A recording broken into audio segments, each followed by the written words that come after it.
We're here today, and it's an honor to be here with Pastor Roderick Johnson, and he's going to share a little bit about his book and his journey and his story. But the title of his book is My Life Was Predestined by God. So, first, thanks for joining us, Pastor Roderick. Tell us a little bit about your book. Oh, my book is my life story. In my book, I'm showing the sovereignty of God according to Ephesians 1 and 4, which state that He has chosen us before the foundation of the world. I truly believe it. And again, in Ephesians 1 and 5, it tells us that our lives were predestined by God to be adopted into the family of God. So this is what I brought out in my book showing, because when I look back over my life, I know that my life was predestined by God. And it's all in the book. Absolutely. Yeah, and just you were sharing a little bit of your story with me beforehand, and even the fact that you're sitting here talking today, I think, just confirms some of what you're writing. So thanks again for sharing with us. Tell me a little bit about the inspiration and where the idea for this book came from. Well, growing up as a child, I heard most of my childhood life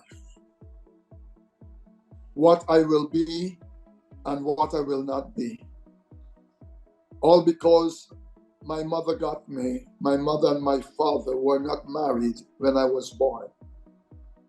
So there was a lot of negativity was thrown towards my way, even from my family members. See, back in those days, and I was born in Guyana, South America, and the people back then,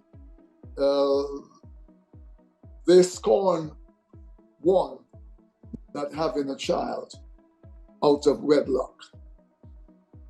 So I had to live with this. And I actually began to believe them, what they were saying, the negative things, that I will not be this and I will not be that, and I'm going to be like your father and all this nonsense. And I believe that.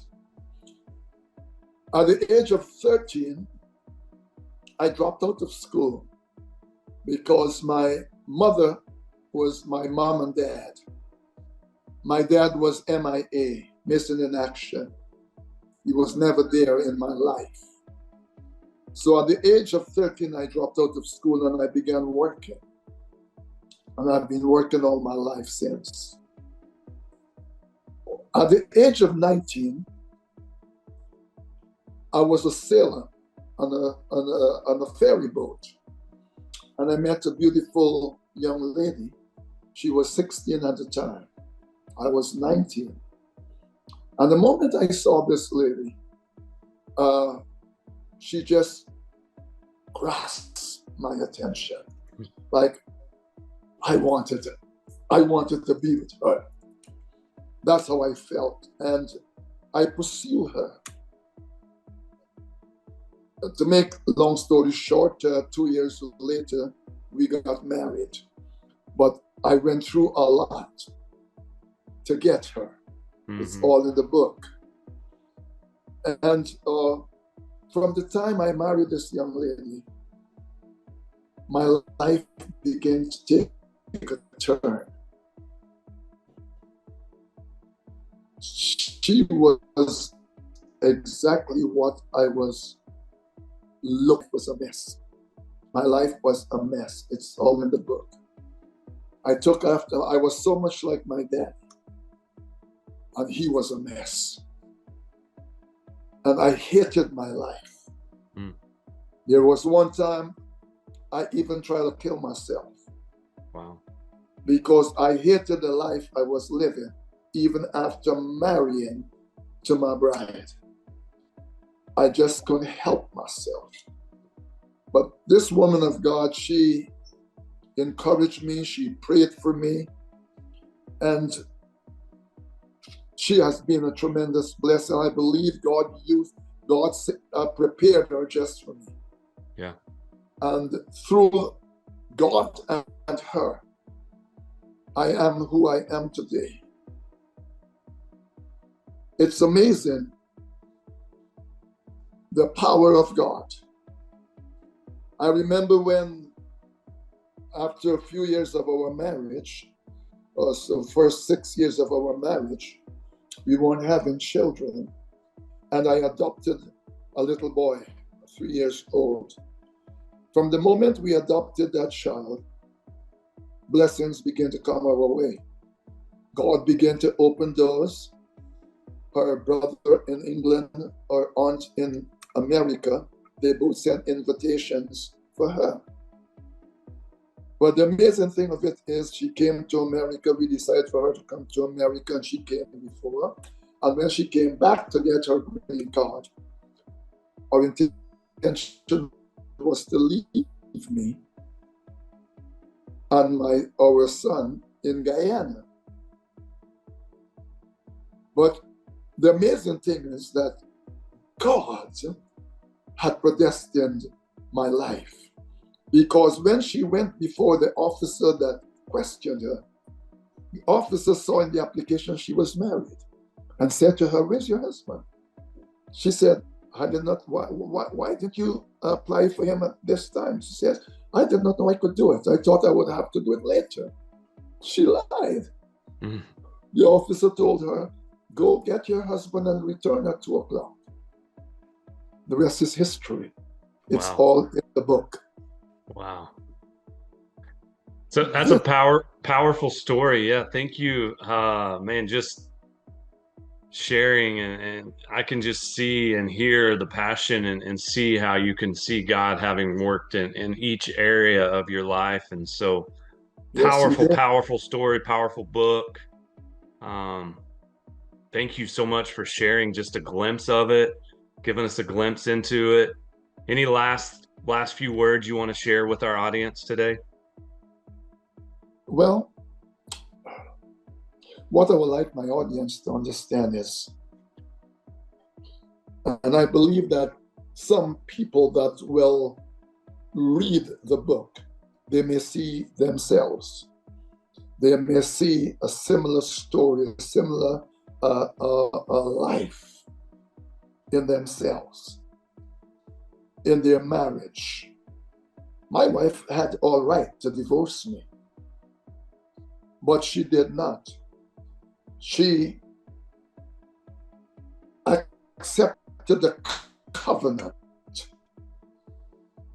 for better, for worse, for richer, for poorer, until death us do part.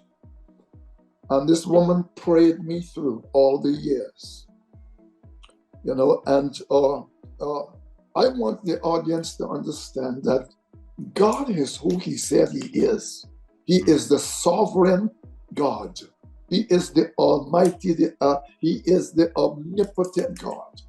And if He says in His word, "I chose you before the foundation of the world," it is so. If you look in your Bible and you see the word, "I have predestined your life." Okay? I have predestined your life, that you will become one of my children. It is so. I could have been dead. I could have been in jail. My life was a mess. And it's only God could take a person from the guttermost and bring that person to the uppermost. In my book, you will see the changes of my life from beginning to where I am. Yeah.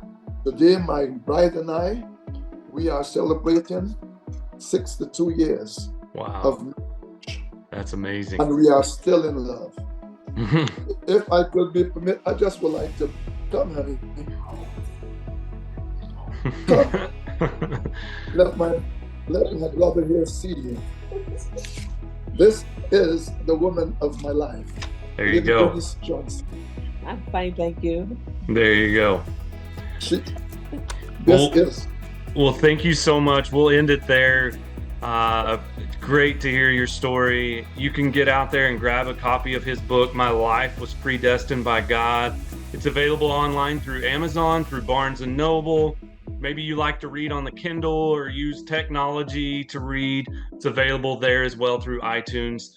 Thank you again, Pastor Roderick, for joining us today. It's been great to hear from you. We wish you luck, with life and with your book. So thank you so much for joining us. Thank you for having us.